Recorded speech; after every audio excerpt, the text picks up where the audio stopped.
देवभूमि उत्तराखंड में इतिहास रचते हुए एक डॉक्टर उत्तराखंड काशीपुर में डॉक्टर रजनीश शर्मा होम्योपैथी से इलाज करते हैं, जिनको सैकड़ों अवार्ड से सम्मानित किया जा चुका है। उत्तराखंड के मुख्यमंत्री पुष्कर सिंह धामी ने सम्मानित करते हुए उन्हें देश की धरोहर बताया था। डॉक्टर रजनीश काशीपुर में रिसर्च सेंटर चलाते हैं, जहां पर उन लोगों का इलाज होता है जिनको मेडिकल लाइन के डॉक्टर ठीक नहीं कर पाते। होम्योपैथी पर लगातार 11 बुक लिखने वाले पहले डॉक्टर हैं। उन्होंने लंदन से देश के नामी कॉलेजों से डिग्री ली है। आपको कविताओं को लिखने का बड़ा शौक है। डॉक्टर रजनीश ने अपनी माताजी को समर्पित करते हुए एक काव्य संग्रह मनोरम लिखा है, जो काफी चर्चा में है। इस महान शख्सियत से आज हम आपको मिलवाते हैं, जिनकी ट्रॉफियों पर अगर आप नजर डालें तो उनकी संख्या बहुत है, जिसको गिन पाना मुश्किल है। ऐसे मरीज जो कहीं ठीक ना होते हैं, वो यहाँ आके ठीक होते हैं। Bureau report. नमस्कार, मैं हूं फहीम खान। आज आपको मैं मिलवाऊंगा एक ऐसी शख्सियत से जो आज वो इंसानियत की सेवा कर रहे हैं जिसकी कोई मिसाल नहीं दी जा सकती। जिसके बाद अगर ये जिंदगी है और जिंदगी के बाद पूरा जमाना याद करेगा, एक ऐसी शख्सियत से मैं आपको रूबरू कराऊंगा। और आज मैं इस वक्त मौजूद हूं डॉक्टर रजनीश कुमार शर्मा, जो कि बहुत ही बड़े होम्योपैथिक के डॉक्टर, जिन्होंने बड़ी रिसर्च की और रिसर्च के बाद बहुत सारी बुक्स को लिखा। और एक जो हृदय कवि होता है, जो कवि होता है, कवि का हृदय, वो भी उनके हृदय में है। वो सब चीज़ों को आज लेकर मैं मौजूद हूँ यहाँ। डॉक्टर रजनीश सर, आपका स्वागत है हमारे चैनल में। मैं ये जानूंगा कि सर, जिस तरह से आपने होम्योपैथिक की दुनिया में एक ऐसी क्रांति की है जिसको उस लक्ष्य को पाना लोगों के लिए आज सपना है, उसको आपने किया। असाध्य रोग जिस तरह से आप ठीक करते हैं और उसके बाद में जिस तरह से आपने रिसर्च की है, बुक्स लिखी हैं, इसको थोड़ा सा जानना चाहेंगे। देखिए, धन्यवाद। सबसे पहले तो मैं बताऊंगा कि आई ट्रीट ही क्योर्स। मैं तो सिर्फ इलाज करता हूँ, क्योर तो कोई और ही करता है, तो उसका श्रेय मुझे नहीं जाता। एक डॉक्टर होने के नाते, एक ह्यूमन बीइंग होने के नाते अपना ये कर्तव्य बनता है कि हम बहुत निष्ठा के साथ पूरी अपनी जितनी कैपेसिटी है, जितना हमारे अंदर ब्रेन में कैपेसिटी हमने बनाई है, कुछ हमारे पास थी या जितनी हमने उसे एवेल्यूएट किया, तो उसको पूरा यूटिलाइज करें। और पूरी निष्ठा के साथ और पूरी मेहनत के साथ जब आप कोई काम करते हैं तो ज़रूर सफलता मिलती है। यही मैंने पहले दिन से किया। Right from graduation, medical graduation लेने के बाद जब क्लिनिक खोला, तो पेशेंट नंबर 1 मुझे आज भी मेरे पास अभी तक आते हैं। वो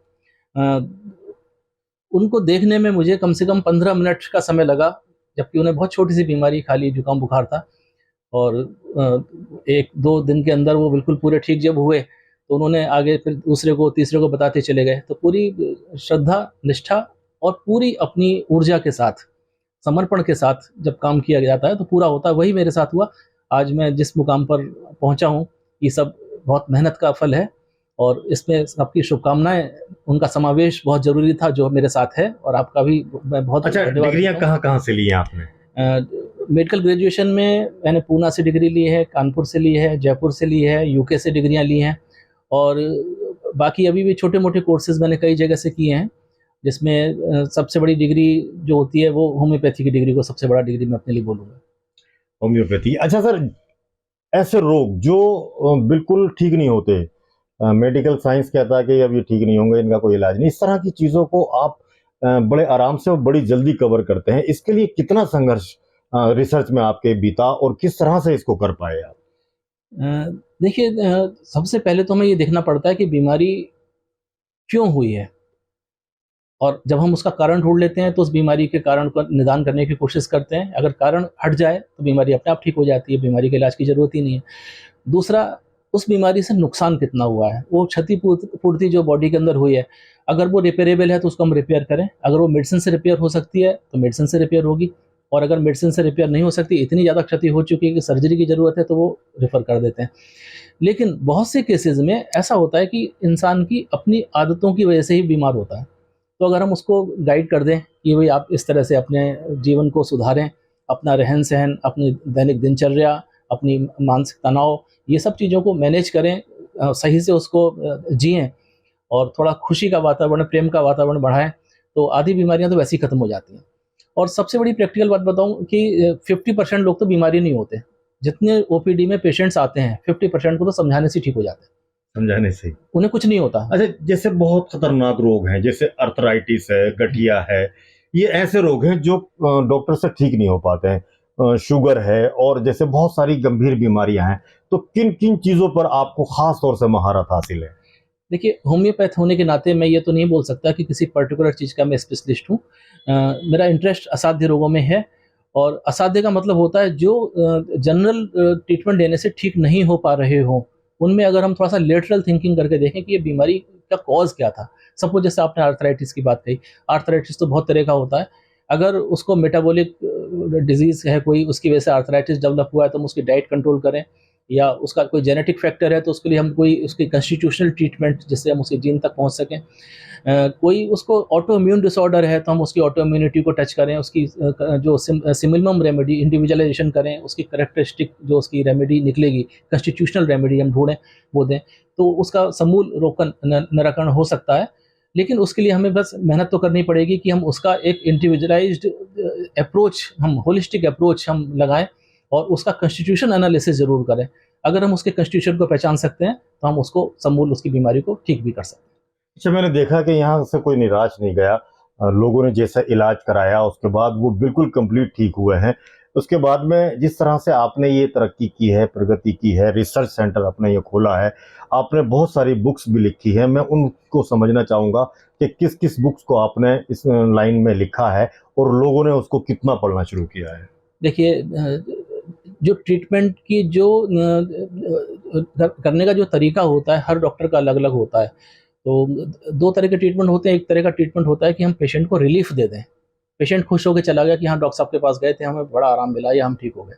एक ऐसा तरीका होता है कि हम तुरंत रिलीफ भले ही ना दे पाएँ, लेकिन हम उसकी बीमारी का समूल नाश अगर करें, तो थोड़ा देर से ज़रूर होगा, लेकिन वो उसका वास्तव में समूल निराकरण होगा, तो वो लाइफ लॉन्ग आपसे जुड़ा रहेगा। तो मैंने हमेशा यही कोशिश की है कि अगर कोई किसी बीमारी को लेकर आ रहा है, तो मैं उसका बीमारी को रूट से मैं देखना चाहता हूँ, और हमेशा मैंने यही कोशिश की है कि उसके रूट को ही किल करने की कोशिश की जाए, ताकि उसको परमानेंट रिलीफ मिले, टेम्परेरी ना मिले। अब इसी चीज़ को देखते हुए मैंने जो दूसरे डॉक्टर्स को मैंने देखा कि थोड़ा-सा शायद मार्केट बनाने के लिए या कुछ करने के लिए तुरंत आराम करने की कुछ दवाइयाँ दे देते हैं, तो उसे आराम तो मिलता है, लेकिन वो कहीं न कहीं दोबारा उसको हो जाता है, तो वो उस डॉक्टर को छोड़ देते हैं, वो पेशेंट दूसरे डॉक्टर के पास चले जाते हैं। जी, जी, तो ये गलती मैं नहीं करना चाहता हूँ, ना मैंने कभी की है। मेरी कोशिश रहती है कि का हृदय बहुत ज़्यादा खुश हो, प्रफुल्लित हो, तब कविता निकलती है, या जी। कवि का हृदय बहुत उदास हो, उसके आंसू निकल रहे हो, तब कविता निकलती कविता है। निकलती है। या वो कभी बहुत ज़्यादा किसी वजह से क्रोधित हो, तब कोई कविता निकलती है। बस रस बदल जाते हैं, कब रौद्र रस निकलेगा, कब कौन-सा निकलेगा, कब विभत्स निकलेगा, कब करुण निकलेगा, ये अलग-अलग बात हो जाती है। तो बस कवि का हृदय बहुत कोमल और बहुत नाजुक होता है, तो अगर वो अपनी अभिव्यक्ति करता है, तो वो कविता के रूप में ही करता है। ये उसका एक परिणाम है। अच्छा, इसके अलावा जिस तरह से मैं देख रहा हूँ कि आप यहाँ रिसर्च भी करते हैं, अपने बुक्स भी लिखते हैं, उसके बाद में जिस तरह से नए लड़के जो होम्योपैथिक की डिग्री लेने के लिए डॉक्टरी कर रहे हैं, उनको क्या कहेंगे आप? देखिए, इसमें आजकल बहुत दुःख होता है कि लोग डिग्री के लिए पढ़ाई करते हैं कि डिग्री मिल जाए, फिर उसके बाद नौकरी मिल जाएगी या कुछ कर लेंगे। दूसरा ये होता है कि डिग्री मिल जाएगी तो हो सकता है शादी अच्छी जगह हो जाएगी, ये भी होता मेन वजह है। ये समाज भी में एक डॉक्टर का एक खिताब मिल जाता है, थोड़ा इज्जत बढ़ जाती है, तो वो थोड़ा-सा सोचते हैं। कुछ लोग ऐसे होते हैं जो नॉलेज के लिए भी पढ़ते हैं, डिग्री तो अपना पा ही जाती है। तो मैं आह्वान करूँगा नवयुवकों से कि नॉलेज के लिए पढ़ें। मेडिकल कॉलेज में जब दाखिला लेते हैं तो डिग्री तो कॉलेज देगा ही देगा। जब आपको नॉलेज होगी तो डिग्री तो खुद देगा वो। आप डिग्री के लालच में मत जाइए, डिग्री तो आपको बोनस में मिलेगी, वो तो आपको जो है एक रिवार्ड है। आप नॉलेज लीजिए, कॉलेज में जो नॉलेज मिलती है वो लीजिए, खुद जो नॉलेज ले सकते हैं, एकलव्य को याद करिए, उसने अकेले छुपकर नॉलेज ली थी। क्योंकि डिग्री नहीं थी, क्योंकि वो लाइसेंस्ड पढ़ाई नहीं की थी, छुपकर उसने नॉलेज ली थी, इसलिए उसका अंगूठा काटा गया था। काटा गया। तो हम झोला छाप मत बनिए, डिग्री लीजिए, पढ़िए, लेकिन नॉलेज पूरी लीजिए, चाहे छुप के लीजिए, चाहे कैसे लीजिए, लेकिन उसको बाद में सर्टिफाइड करा लीजिए। एक अच्छे से कॉलेज में दाखिला लीजिए और उसके बाद आप प्रैक्टिस करिए। और जो काम आपको नहीं आता उसमें सीखने में शर्म मत करिए। अपने किसी सीनियर से, अपने किसी कुलीग से, अपने किसी जूनियर से भी सीखना पड़ सकता है, उससे सीखिए। हमेशा कोई ना कोई सिखाने के लिए ही आता है। ध्यान करिए, अगर आपने थोड़ा-सा मैं आध्यात्मिक में भी विश्वास करता हूँ, जी, जी, जी। तो नाथ परंपरा में 9 गुरु हुए हैं, तो उन्हें नवनाथ बोलते हैं। तो जी। जो प्रथम गुरु थे उनसे स्टार्ट करें तो उन्होंने सारी स्वतः ही सीखा था। या आदि शंकराचार्य जी के बारे में सोचें, बहुत कम आयु में उन्होंने शरीर छोड़ दिया था, लेकिन आदि शंकराचार्य जी का नाम पूरे वर्ल्ड में सभी लोग जानते हैं, उनके लेखन और उनके बनाए हुए जैसे केदारनाथ मंदिर उस जमाने में कब उन्होंने बना जी, दिया जी, होगा। जी, जी। और आपने सुना जहाँ देखो हाँ। कि आदि शंकराचार्य जी ने बनाया था, हाँ। जहाँ जाओ उनका नाम आता है। काठमांडू में जाएंगे तो वहां पर जो जी। मंदिर है आदि शंकराचार्य जी ने बनाया था। कैसे? और उनके गुरु देखे आपने, 21 गुरु बनाए थे उन्होंने। उसमें कौन? मकड़ी, मधुमक्खी, हाँ। छिपकली, इस टाइप के लोग उनको गुरु बोला है। गुरु उनका बोला। मेरे 21 गुरु थे, एक गुरु नहीं था। तो उन्होंने प्रकृति को गुरु बनाया, पेड़ों से सीखा उन्होंने, पेड़ों को भी गुरु बनाया। बोले जो जो काम कर रहा है उसको ऑब्जर्व करिए, एक कीन ऑब्जर्वर बनिए, बड़े ध्यान से देखिए और डीप लिसनर बनिए, पेशेंस के साथ सुनिए। तो ध्यान से देखना है, ध्यान से सुनना है, महसूस करना है और उसका एनालिसिस करके कुछ सीखना है कि इसमें अच्छा मिला या बुरा मिला। अच्छा है तो रख लीजिए, बुरा है तो छोड़ दीजिए। तो इस तरह से आप सीख सकते हैं। और इसी को अगर थोड़ा प्रक्रिया को फास्ट करना हो तो किसी ऐसे व्यक्ति से जो इस चीज़ की जानकारी रखता हो उसकी गाइडेंस ले लीजिए, आपको थोड़ा जल्दी आ जाएगा। अच्छा, जिस तरह से मैं आखिरी में आपसे ही जानूंगा, आज का जो परिवेश है इसमें अगर एक कवि से मैं व्यंग में कुछ सुनना चाहूँ तो कुछ सुना सकते हैं आप? देखिए, मैं अलग से कुछ नहीं बोल के मैं इसी अपनी अपनी जो आपने खुद हाँ, लिखी जो है बुक है, इसी को इससे सुना मैं एक सकते हैं। चीज छोटी सी 4 लाइन की कविता सुनाता हूँ जी। जो अभी जो टॉपिक चल रहा है उससे थोड़ी सी आपको मैच शायद करती मैच करेगी। इस कविता का शीर्षक है डर। तो देखिए, ध्यान रखिए। जी।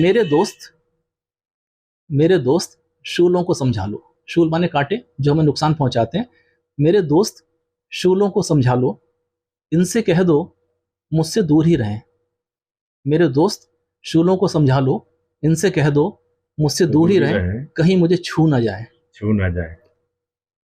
ना नाजुक मत समझो मुझे, ना नाजुक मत समझो मुझे, ये एकदम से भाव आया। मैं डरपोक नहीं, बस डरता हूं इसी से। मैं नाजुक नहीं, बस डरता हूं इसी से कि मुझसे टकराकर कहीं वो टूट ना जाए। टूट ना जाए।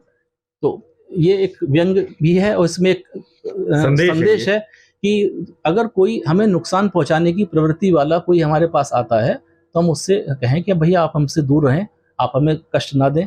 अगर आप हमें कष्ट देंगे तो हो सकता है कि मेरी प्रतिक्रिया से आपको ज्यादा कष्ट हो जाए। तो देखिए, ये जिस तरह से ये कवि का हृदय भी था, और दूसरे जिस तरह से मैं दिखा दूं आपको कि ये आज इस वक्त आप देख सकते हैं कि ये जो खजाना है ये वो बेशकीमती खजाना है जिसका कोई मूल्य नहीं है, जिसकी कोई कीमत नहीं है। और डॉक्टर रजनीश ने जिस तरह से इसको अचीव किया है, जिस तरह से इन चीज़ों को छुआ है, जिस तरह से ये रिसर्च की है, ये अपने आप में एक मिसाल बनने जा रहा है। क्योंकि डॉक्टर रजनीश आज अपने आप में एक वो शख्सियत और वो हस्ती है जिनकी तुलना मैं समझता हूं कि आसपास नहीं की जा सकती कि इनके बराबरी का कोई डॉक्टर हो, या इनके जो हृदय है, इनका जो कवि वाला हृदय है, इसकी बराबरी कोई कर पाए। लेकिन जिस तरह से ये समाज सेवा कर रहे हैं, समाज सेवा मैंने शब्द इसलिए कहा क्योंकि किसी भी मेडिकल की लाइन में जो मरीज ठीक नहीं होते हैं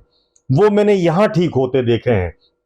मैंने जिन लोगों को यहां भेजा है वो ऐसे ऐसे लोग ठीक हुए हैं जिनके पूरे जिस्म से पीप निकलती थी, खून निकलता था, बदबू आती थी, जो परिवारों से भी अलग कर दिए गए थे, आज वो स्वस्थ और ठीक हैं। और जिस तरह से ये मानव सेवा डॉक्टर रजनीश कुमार शर्मा ने शुरू की है, हमारी भी कामना है कि भगवान इनको लंबी उम्र दे, ईश्वर इनको लंबी उम्र दे और ये लोगों की सेवा करें। तो मैं जिस तरह से आज यहाँ आया और मैं इम्प्रेस हुआ, और उसके बाद मैंने आज डॉक्टर साहब से ये बातचीत की, उसके कुछ अंश मैंने आपको ये रखे हैं सामने। अगर मेरे ये कोशिश का अगर आपको कामयाब होती लगे तो कमेंट ज़रूर करिएगा और मेरा हौसला भी बढ़ाइएगा। उसके रूट को ही क्लियर करने की कोशिश की जाए ताकि उसको परमानेंट रिलीफ मिले, टेम्परेरी ना मिले। अब इसी चीज़ को देखते हुए मैंने जो दूसरे डॉक्टर्स को मैंने देखा कि थोड़ा सा शायद मार्केट बनाने के लिए या कुछ करने के लिए तुरंत आराम करने की कुछ दवाइयाँ दे देते हैं, तो उसे आराम तो मिलता है लेकिन वो कहीं ना कहीं दोबारा उसको हो जाता है, तो वो उस डॉक्टर को छोड़ देते हैं, वो पेशेंट दूसरे डॉक्टर के पास चले जाते हैं। तो ये गलती मैं नहीं करना चाहता हूँ, ना मैंने कभी की है। मेरी कोशिश रहती है कि जो भी बीमारी हो उसका परमानेंट उपचार हो और मरीज को उसकी अवस्था के बारे में मैं बिल्कुल क्लियर बता देता हूँ कि आपको ये बीमारी इसलिए हुई है, इसकी पैथोलॉजी फिजियोलॉजी इस टाइप से थी, ऐसे डेवलप हुई है, और अगर आप ये सब काम छोड़ दोगे या इसमें इतना मॉडिफिकेशन करोगे तो आपकी बीमारी में रिलीफ होगा या ठीक हो जाएगी। साथ में मैं औषधि भी देता हूँ। इसको समझाने के लिए मैंने कुछ बुक्स में अपना इस रिसर्च को लिखा भी है। तो काफ़ी सारी केस हिस्ट्री, करीब 11 वॉल्यूम मेरे पब्लिश हुए हैं, जो इसमें केस हिस्ट्रीज़ हैं जो क्योर्ड केसेस की हैं। एक वॉल्यूम में करीब 70 से 80 केसेस, कई बार 100 केसेस तक भी हैं। तो इतने 11 वॉल्यूम वो पब्लिश्ड हैं। बाकी कुछ बुक्स मेरे पास हैं, जैसे अभी एक गैलेक्टोरिया एक बीमारी होती है जो बहुत रेयर इसमें रिसर्च हुई है जी। और बहुत बीमारी काफ़ी लोगों में मिलती है, मेल्स में भी होती है, फीमेल्स में भी होती है। इसके ऊपर भी मेरी एक टेक्स्ट बुक पब्लिश हुई है, तो ये टेक्स्ट बुक आप देख सकते हैं। जी। ये टेक्स्ट बुक ऑफ गैलेक्टोरिया। और मैं दिखाता हूँ एक बीमारी है जो सार्कोइडोसिस, जो बड़े शहरों में कुछ ज़्यादा होती है, जो डेवलप्ड सिटीज़ हैं, छोटे सिटीज़ में भी होती है लेकिन डेवलप्ड में बॉम्बे, दिल्ली, उनमें ज़्यादा होती है। इसके ऊपर भी मेरी एक टेक्स्ट बुक पब्लिश हुई है सार्कोइडोसिस के ऊपर। ये बहुत ही लाइलाज बीमारी कही जाती है, जिसमें लोग पूरे वर्ल्ड में घूमते हैं, ठीक नहीं होते, लेकिन होम्योपैथी में इसका बहुत बढ़िया इलाज होता है। मेरे यहाँ बहुत अच्छा इलाज हुआ है, बहुत लोगों को ट्रीट किया है और लोग बड़े खुश होकर अपने कम्प्लीमेंट देके जाते हैं। नियोकॉर्टेक्स पर एक टेक्स्ट बुक मेरी पब्लिश हुई है। नियोकॉर्टेक्स में क्या है कि ब्रेन के ऊपर एक लेयर होती है। 2013 क्या लिखा है? ये 2013 में पब्लिश हुई थी, ये फर्स्ट एडिशन है। सेकंड एडिशन 2024 में भी पब्लिश हुआ है, वो भी प्रिंट में है, आने वाला है। तो ये बुक नियोकॉर्टेक्स, इसमें क्या है कि ब्रेन के अंदर जितने भी डिफरेंट पार्ट्स होते हैं उनके ऊपर रिसर्च है कि किस पार्ट के गड़बड़ी से कौन सी बीमारी उत्पन्न होती है और उसको हम कैसे ट्रीट कर सकते हैं होम्योपैथी के हिसाब से। इसमें होम्योपैथी की दवाइयाँ वगैरह सब उसमें किस तरह से एनालिसिस करना है वो सब है। गैलेक्टोरिया का फर्स्ट एडिशन ये 2006 में पब्लिश हुआ था, ये भी है। सार्कोइडोसिस का एक फर्स्ट एडिशन ये भी हुआ था, ये 2011 में पब्लिश हुआ था, ये भी है। थोड़ा मैं एकेडमिक इंटरेस्ट रखता हूँ, तो मैंने मेडिकल की हिस्ट्री के ऊपर भी काम किया, तो हिस्ट्री ऑफ मेडिसिन के ऊपर भी एक बुक लिखी थी, ये पब्लिश हुई थी, ये 2003 में पब्लिश हुई थी, हिस्ट्री ऑफ मेडिसिन। इस पर भी मैंने काफ़ी, मेरा इंटरेस्ट रहता है कि पुरानी हिस्टोरिकल जो हमारे पूर्वज हैं, जिन्होंने रिसर्च उस समय की थी जब मेडिसिन की खोज हो रही थी या कुछ भी नहीं था, जब उन्होंने उस समय हमें ये ज्ञान दिया कि मेडिसिन भी कोई चीज़ होती है, बीमारी भी कोई चीज़ होती है, उसका उपचार भी कोई चीज़ होती है, तो उनको श्रद्धांजलि, ये उन्हीं की वजह से आज हम यहाँ तक हैं। हमारा कोई वजूद नहीं है, अगर वो नहीं होते तो हम आज ना होते। एक ये होम्योपैथी के लिए जो वर्क मैं होम्योपैथी पे जिस तरह से पैटर्न पे काम करता हूँ, ये टेक्स्ट बुक मैंने उसके लिए लिखी है, होम्योपैथिक थेराप्यूटिक्स इन यूनिवर्सल मेडिकल टर्मिनोलॉजी।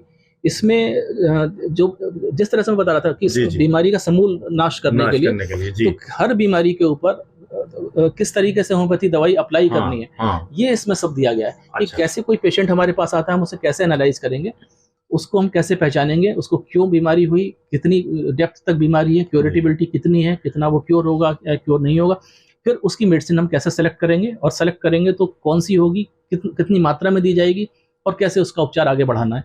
इसमें लेबोरेटरी इन्वेस्टिगेशन कैसे कराने हैं, उसके एससीटी, एमआरआई, पैथोलॉजी रिपोर्ट जो भी कुछ करानी, हर चीज़ की इसमें जानकारी एक ही बुक में दी गई है। पूरी बुक में। ये इसी के लिए एक बुक है जो होम्योपैथी के लिए बहुत ही एक अच्छी, मतलब लोगों को पसंद आ रही है, और उसका सेकंड एडिशन भी मार्केट में आ चुका है, ये फर्स्ट एडिशन है। इसके साथ साथ इसके अलावा जैसे कि मैं देख रहा हूं कि जिस तरह से ये research centre doctor Rajneesh Sharma ji ने ये खोला है, और यहाँ लोगों को वो इलाज मिल रहा है जो कि कहीं नहीं है। जैसे कि मैं पूरे हिंदुस्तान में घूम के आया, लेकिन मेरे खुद के रोग का इलाज कोई नहीं कर पाया, लेकिन बेमन से मैं यहाँ आया था खाली होने के लिए। लेकिन मैंने जैसे दवाई शुरू की तो उसके बाद जो रिजल्ट आए वो इतने चौंकाने वाले हैं कि मैं आपसे शेयर करूं तो आप खुद बिलीव करेंगे। लेकिन जिस तरह से ये एक बहुत बड़ी सफलता, क्योंकि मैंने सबसे पहले इंटरव्यू में यही कहा था कि इनके बाद इनको जमाना याद करेगा, ये इतिहास में दर्ज होने जा रहे हैं। इनका जो हृदय है वो एक कवि का हृदय भी है। मैं वहीं आता हूं कि कविताओं में आपने एक बहुत बड़ा संग्रह तैयार किया है, मैं उस पर भी थोड़ा सा रोशनी डालने की कहूंगा। देखिए, डॉक्टर जो होता है ना, वो एक बहुत बड़ा ह्यूमैनिटेरियन होता है, और उसकी हृदय बड़ा कोमल होता है। तो जहाँ कोमलता होती है हृदय में, वहां पर एक कवि का हृदय जरूर छिपा हुआ होता है। तो वो थोड़ा सा मेरे अंदर भी था। तो एक काव्य संग्रह, मेरी मदर का नाम श्रीमती मनोरमा शर्मा जी था, वो छोड़ के चली गई, तो उनकी याद में मैंने इसको समर्पित किया है। और इसमें 30 कविताओं का एक संग्रह है जिसमें विभिन्न टॉपिक्स के ऊपर जो मेरा चिंतन था, जैसे उसको मैंने बसंत का पतझड़ है, बसंत जैसे है, जी, जैसे जबर है या कोई अपवाद है, निर्णायक धारा है, या इस तरह की बहुत सारी इंतजार है। मतलब अलग अलग मूड्स पर, अलग अलग चीजों पर, और कुछ व्यंग भी हैं, कुछ कटाक्ष भी हैं, और देशभक्ति। अच्छा, कविताओं में इतना रस और ऐसा भाव कैसे आप डाल देते हो? मैं हैरान हूं इस बात से कि मैंने खुद आपकी कविता पढ़ी है। देखिए, जब कवि का हृदय बहुत ज्यादा खुश हो, प्रफुल्लित हो, तब कविता निकलती है, या कवि का हृदय बहुत उदास हो, उसके आंसू निकल रहे हो, तब कविता निकलती है, या वो कवि बहुत ज्यादा किसी वजह से क्रोधित हो, तब कोई कविता निकलती है। बस रस बदल जाते हैं, कब रौद्र रस निकलेगा, कब कौन सा निकलेगा, कब विभत्स निकलेगा, कब करुण निकलेगा, ये अलग अलग बात हो जाती है। तो बस कवि का हृदय बहुत कोमल और बहुत नाजुक होता है, तो अगर वो अपनी अभिव्यक्ति करता है तो वो कविता के रूप में ही करता है, ये उसका एक परिणाम है। अच्छा, इसके अलावा जिस तरह से मैं देख रहा हूँ कि आप यहाँ रिसर्च भी करते हैं, अपने बुक्स भी लिखते हैं, उसके बाद में जिस तरह से नए लड़के जो होम्योपैथिक की डिग्री लेने के लिए डॉक्टरी कर रहे हैं, उनको क्या कहेंगे आप? देखिए, इसमें आजकल बहुत दुख होता है कि जब कवि का हृदय बहुत ज्यादा खुश हो, प्रफुल्लित हो, तब कविता निकलती है, या कवि का हृदय बहुत उदास हो, उसके आंसू निकल रहे हो, तब कविता निकलती है, या वो कवि बहुत ज्यादा किसी वजह से क्रोधित हो, तब कोई कविता निकलती है। बस रस बदल जाते हैं, कब रौद्र रस निकलेगा, कब कौन सा निकलेगा, कब विभत्स निकलेगा, कब करुण निकलेगा, ये अलग अलग बात हो जाती है। तो बस कवि का हृदय बहुत कोमल और बहुत नाजुक होता है, तो अगर वो अपनी अभिव्यक्ति करता है तो वो कविता के रूप में ही करता है, ये उसका एक परिणाम है। अच्छा, इसके अलावा जिस तरह से मैं देख रहा हूँ कि आप यहाँ रिसर्च भी करते हैं, अपने बुक्स भी लिखते हैं, उसके बाद में जिस तरह से नए लड़के जो होम्योपैथिक की डिग्री लेने के लिए डॉक्टरी कर रहे हैं, उनको क्या कहेंगे आप? देखिए, इसमें आजकल बहुत दुख होता है कि लोग डिग्री के लिए पढ़ाई करते हैं कि डिग्री मिल जाए, फिर उसके बाद नौकरी मिल जाएगी या कुछ कर लेंगे। दूसरा ये होता है कि डिग्री मिल जाएगी तो हो सकता है शादी अच्छी जगह हो जाएगी, ये भी होता है। समाज में एक डॉक्टर का एक खिताब मिल जाता है, थोड़ा इज्जत बढ़ जाती है, तो वो थोड़ा सा सोचते हैं। कुछ लोग ऐसे होते हैं जो नॉलेज के लिए भी पढ़ते हैं, डिग्री तो अपना पा ही जाती है। तो मैं आह्वान करूँगा नवयुवकों से कि नॉलेज के लिए पढ़ें।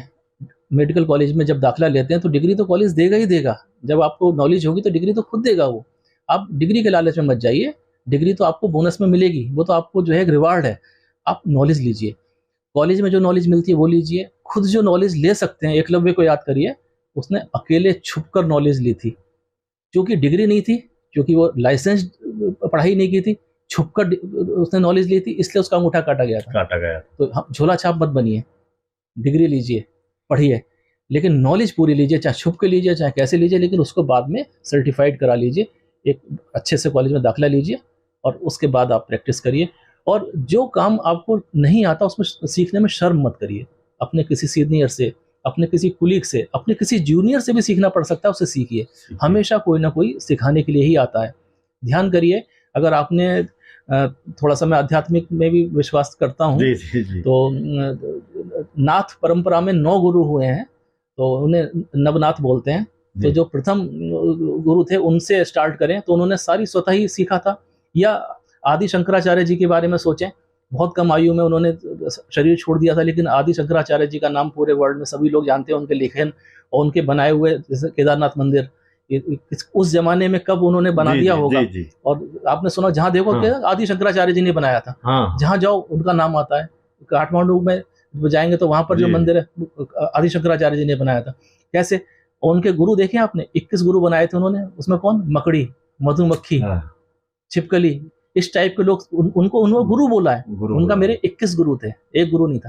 तो उन्होंने प्रकृति को गुरु बनाया, पेड़ों से सीखा उन्होंने, पेड़ों को भी गुरु बनाया। बोले जो काम कर रहा है उसको ऑब्जर्व करिए, एक कीन ऑब्जर्वर बनिए, बड़े ध्यान से देखिए और डीप लिसनर बनिए, पेशेंस के साथ सुनिए। तो ध्यान से देखना है, ध्यान से सुनना है, महसूस करना है और उसका एनालिसिस करके कुछ सीखना है कि इसमें अच्छा मिला या बुरा मिला। अच्छा है तो रख लीजिए, बुरा है तो छोड़ दीजिए। तो इस तरह से आप सीख सकते हैं। और इसी को अगर थोड़ा प्रक्रिया को फास्ट करना हो तो किसी ऐसे व्यक्ति से जो इस चीज़ की जानकारी रखता हो उसकी गाइडेंस ले लीजिए, आपको थोड़ा जल्दी आ जाएगा। अच्छा, जिस तरह से मैं आखिरी में आपसे ही जानूंगा, आज का जो परिवेश है, इसमें अगर एक कवि से मैं व्यंग में कुछ सुनना चाहूँ तो कुछ सुना सकते हैं आप? देखिए मैं अलग से कुछ नहीं बोल के मैं इसी अपनी अपनी जो आपने खुद हाँ, लिखी जो है बुक है, इसी को इससे सुना मैं एक सकते हैं। चीज छोटी सी 4 लाइन की कविता सुनाता हूँ, जी, जो अभी जो टॉपिक चल रहा है उससे थोड़ी सी आपको मैच शायद मैच करती करेगी। इस कविता का शीर्षक है डर। तो देखिए, ध्यान रखिए। जी, मेरे दोस्त शूलों को समझा लो। शूल माने कांटे जो हमें नुकसान पहुंचाते हैं। मेरे दोस्त शूलों को समझा लो, इनसे कह दो मुझसे दूर ही रहें। मेरे दोस्त शूलों को समझा लो, इनसे कह दो मुझसे दूर ही रहें, कहीं मुझे छू ना जाए। छू ना जाए। ना नाजुक मत समझो मुझे, ना नाजुक मत समझो मुझे, ये एकदम से भाव आया। मैं डरपोक नहीं, बस डरता हूं इसी से। मैं नाजुक नहीं, बस डरता हूं इसी से कि मुझसे टकराकर कहीं वो टूट ना जाए। टूट ना जाए। तो ये एक व्यंग भी है और इसमें एक संदेश है कि अगर कोई हमें नुकसान पहुंचाने की प्रवृत्ति वाला कोई हमारे पास आता है तो हम उससे कहें कि भैया आप हमसे दूर रहें, आप हमें कष्ट ना दें।